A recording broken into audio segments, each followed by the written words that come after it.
আজ শীতের শেষ বিয়ে, তাই আজ সেজে গুজে বেরিয়ে পড়লাম বিয়ে বাড়ি যাওয়ার উদ্দেশ্যে। যাচ্ছি বান্ধবী দিদির বিয়েতে, আর এখান থেকে আমার এক বান্ধবী আর তার দুই ভাই বোন একসঙ্গে মিলে যাচ্ছি। আর আজকে অনেক দিন পর সব বন্ধুদের একসঙ্গে দেখা হবে, প্রায় বলতে পারো 2 মাস পর। আর আজকের সাজটা একটু অন্যরকমই হয়েছে বলতে পারো, যেহেতু দিদির বিয়ে বলে কথা। তো এখানে বর আর বউ দুজনের ছবি দেওয়া আছে বিয়েবাড়ির সামনে। আর বিয়েবাড়ির ওপরে উঠেই দেখি দিদি বসে আছে, দিদিকে গিফটটা দিয়ে দিদির সাথে কিছুক্ষণ গল্প করলাম। দিদিকে নর্মালি অবস্থায় অন্যরকম দেখেছি, আর আজকে বিয়ের কোণে অবস্থায় পুরো অন্যরকম লাগছে, পুরো লক্ষ্মী ঠাকুরের মতো লাগছে। আর এদিকে আমার সমস্ত বন্ধু বান্ধবরা অনেক আগেই চলে এসেছে, আর আমরা একটু লেট করেই এসেছি। তার মধ্যে চলে এলো বর, আর বরকেও কিন্তু বেশ ভালো দেখতে দেখলাম। তারপর এই বরের সাথেও কিছুক্ষণ ছবি টবি তুললাম, একটু দেখলাম।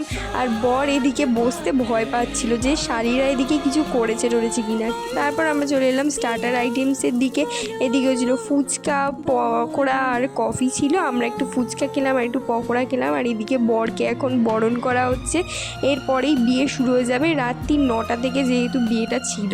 তো এদিকে বর আর কনেকে কে বড় কে ছোট এটা করা হচ্ছিল। আর বিয়ের আরও ব্লগ আসছে, দেখতে থাকো। আজকের জন্য এই পর্যন্ত, দেখা হচ্ছে নেক্সট ভিডিওয়ে, বাই।